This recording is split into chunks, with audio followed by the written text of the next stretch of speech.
이 영상을 보고 나면 공부를 바라보는 시각 자체가 달라집니다. 공부를 친구처럼 쉽고 재밌게, 재준쌤입니다. 오늘은 여러분들이 엉뚱한 방향으로 공부하며 공부에 흥미를 잃어가는 모습이 안타까워서 공부 방법에 대한 내용을 준비했습니다. 그리고 영상 뒷부분에 지난 영상에서 했던 댓글 이벤트 추첨 결과를 발표할 예정이니 영상 끝까지 시청해주세요. 본론부터 바로 들어가서 시험을 준비하는 가장 효율적인 공부법은 바로 교과서 공부법입니다. 너무 식상한가요? 하지만 식상하고 단순한 것이 때로는 진리에 가까울 수 있습니다. 그럼 지금부터 교과서로 공부해야 하는 이유를 설명해 줄게요. 여러분은 선생님들이 시험 문제를 출제할 때 어떤 모습일 것 같나요? 척척 박사처럼 오늘은 이 문제, 이번엔 저 문제 뚝딱뚝딱 만들어낼 것 같나요? 신기하게도 제가 물어보기 전에는 이런 생각 자체를 해본 친구가 많이 없을 거예요. 제가 학생 때 그랬거든요. 만약 그런 생각을 한 친구가 있다면 세상을 바라보는 시각이 트여있는 친구니까 스스로를 칭찬해주세요. 대부분의 학생들은 눈앞에 보이는 공부를 해야 된다는 것만 생각하지 시험을 출제하는 선생님의 입장에서 생각해볼 여유조차 없습니다. 하지만 출제자의 입장으로 생각하고 출제자의 입장에서 공부하는 것은 작지만 엄청난 차이를 가져옵니다. 그럼 시험 출제 기간의 선생님의 머릿속은 어떨까요? 생각해보면 당연하게도 시험을 출제하는 선생님들도 사람이기 때문에 걱정과 불안 속에서 시험 출제 마감 기한을 두려워합니다. 내가 낸 시험 문제에 학생들의 성적이 매겨지고 그 성적으로 인생이 달라질 수도 있으니 그 부담감은 상당합니다.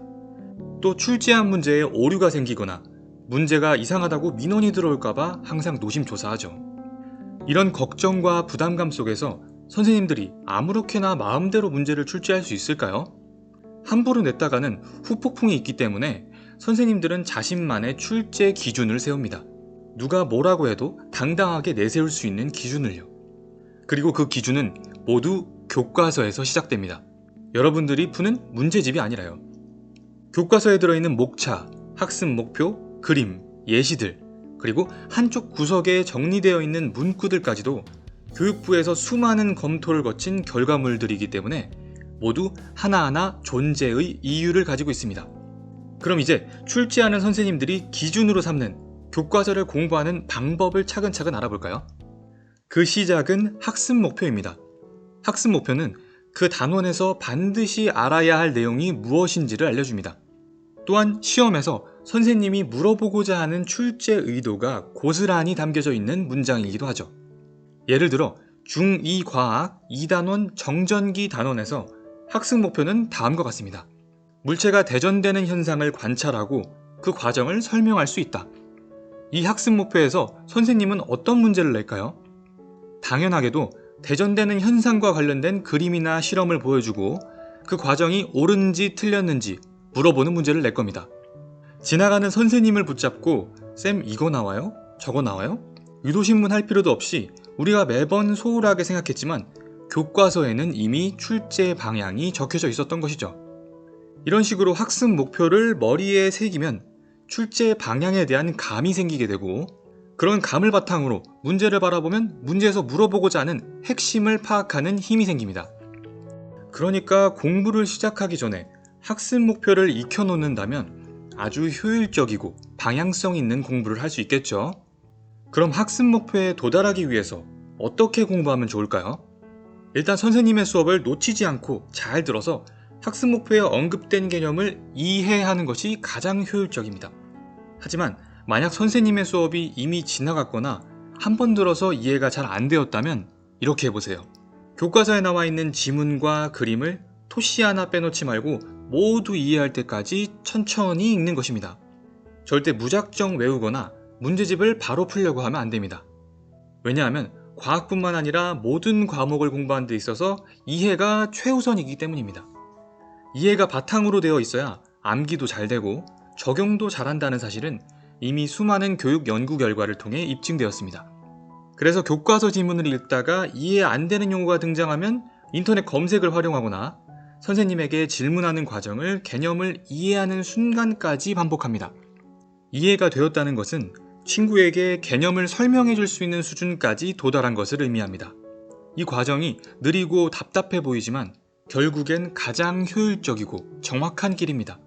다시 한번 정리하자면 학습 목표로 무엇을 공부해야 할지 방향을 잡고 그 목표에 도달하기 위해 교과서에 나와 있는 지문과 그림, 실험, 구석에 있는 추가 설명 등을 모두 이해할 때까지 검색하고 질문하면서 공부하는 것입니다.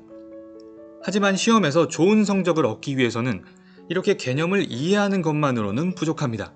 결국엔 개념을 적용하는 연습인 문제를 잘 풀 수 있어야 좋은 점수를 얻을 수 있기 때문이죠. 여기서 두 번째 팁이 나갑니다. 두 번째 팁은 바로 교과서에 있는 문제를 완벽하게 마스터할 때까지 다른 문제집을 절대 풀지 않는 것입니다. 많은 학생들이 선생님이 가르치지도 않은 수업 시간에 다루지도 않았던 어려운 문제들을 풀면서 스스로 고통받습니다. 교과서에 스스로 확인하기나 단원 마무리는 그 개념을 적용시키는 가장 대표적이고 질 좋은 문제들을 모아놓은 것입니다. 교과서는 안 보면서 아무 문제집이나 골라서 열심히 푸는 것은 서울에서 부산까지 자동차를 집에 두고 자전거로 가는 것과 비슷합니다. 자전거로 국토대장정을 하는 것이 목표가 아닌 이상 더 효율적인 방법이 있는데도 혼자서 고생하고 있다는 뜻입니다. 아시겠죠? 학교 시험을 잘 보려면 학교 선생님의 말 한마디, 수업 시간에 사용하는 학습지와 교과서가 그 무엇보다도 중요합니다. 절대 아무 의미 없이 문제집을 사서 풀거나 아무 전략 없이 외우려고 하지 말고 오늘 영상 내용 꼭 한번 실천해보세요. 분명 다이나믹한 변화가 찾아올 겁니다. 자, 오늘 준비한 특집은 여기까지입니다. 이제 저번 영상에서 응모한 댓글 이벤트를 한번 추첨해볼까요? 자의반 타의반으로 38명의 친구들이 응모를 해줬습니다. 댓글 달아줘서 정말 감사합니다. 지원한 사람의 10% 정도는 받아야 할 것 같아서 5명의 친구를 뽑아볼게요. 최대한 제 지인이 나오지 않으면서 조작이 없도록 최소 횟수로 추첨기를 돌린 결과 축하드립니다. 트투투투투투쿠투쿠쿠님, 박상영님, 니안21님, 현석최님, 동태작가님 이렇게 5분이 당첨되셨습니다. 해당하는 분들은 영상에 댓글로 메일 주소를 적어주시면 문화상품권 5,000원을 보내드리겠습니다. 이렇게 마치면 당첨되지 못한 친구들이 너무 아쉽죠. 그래서 구독자 300명을 돌파한 기념으로 다시 한번 당첨될 기회를 드리려고 합니다. 이번 이벤트의 제목은 친구 따라 구독한다입니다. 이벤트 제목에서부터 바로 감이 오죠. 먼저 제 채널이 괜찮다고 생각한 친구들은 주변의 친구들에게 제 채널을 소개해주세요. 만약 친구가 추천을 받아 구독을 했다면 댓글로 구독한 친구의 닉네임을 적어주시면 됩니다. 단, 구독 정보를 공개로 설정해야 제가 확인할 수 있으니까 꼭 구독 정보를 공개로 설정해주세요. 추첨을 통해 추천한 친구와 새로운 친구 모두에게 소정의 선물을 드립니다. 그럼 오늘의 영상은 여기까지입니다. 다음 시간에 만나요. 뿅!